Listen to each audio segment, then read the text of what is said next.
তীব্র তাপপ্রবাহ, প্রচণ্ড রোদে বিপর্যস্ত হয়ে পড়েছে জনজীবন। প্রচণ্ড গরমে জেলা শহরে বিভিন্ন সড়কের পিচ গলে যেতে দেখা গেছে। রোদের তাপে শ্রমিক, দিনমজুর, ভ্যান, রিকশা চালকরা গরমে অস্থির হয়ে পড়েছেন।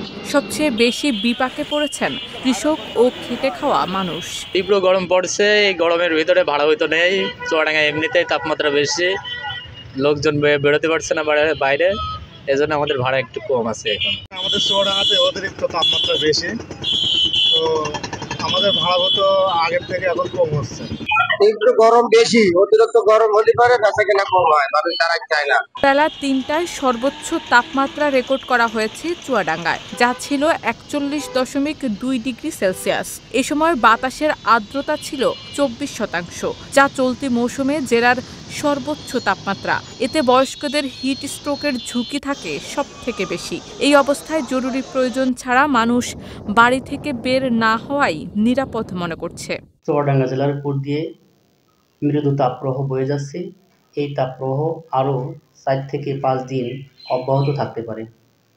আগামী ২ দিন তাপমাত্রা সামান্য বৃদ্ধি পাওয়ার সম্ভাবনা রয়েছে। আগামী ২৭-২৮ তারিখে বজ্রসহ বৃষ্টিপাতের সম্ভাবনা রয়েছে। তখন তাপমাত্রা সহনীয় পর্যায়ে নেমে আসবে। চুয়াডাঙ্গাতে প্রচুর গরম, আর এই গরমে লোকজন বাইরে হচ্ছে না, তাপমাত্রা অনেক বেশি। এই যে আমাদের গাড়িতে এখন বর্তমানে কোনো যাত্রী নেই, খুবই খারাপ একটা অবস্থা, দুরবস্থা। অতিরিক্ত গরমের কারণে মানুষ হাঁপিয়ে উঠেছে। ঠিক আছে, আমরা এই রসের ব্যবসা করছি। এদিকে তীব্র গরমে বেচাকেনাও প্রায় নেই বললেই চলে।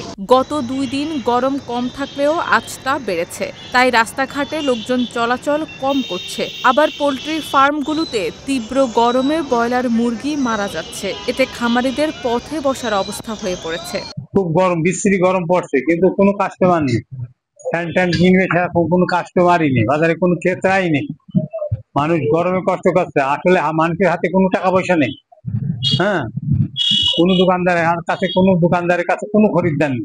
চুয়াডাঙ্গা তাপ সংখ্যা অনেক প্রচন্ড বেশি। সকাল থেকে বেলা ১টা পর্যন্ত তাপ, মানুষজন রাস্তাঘাটে বেড়াচ্ছে না।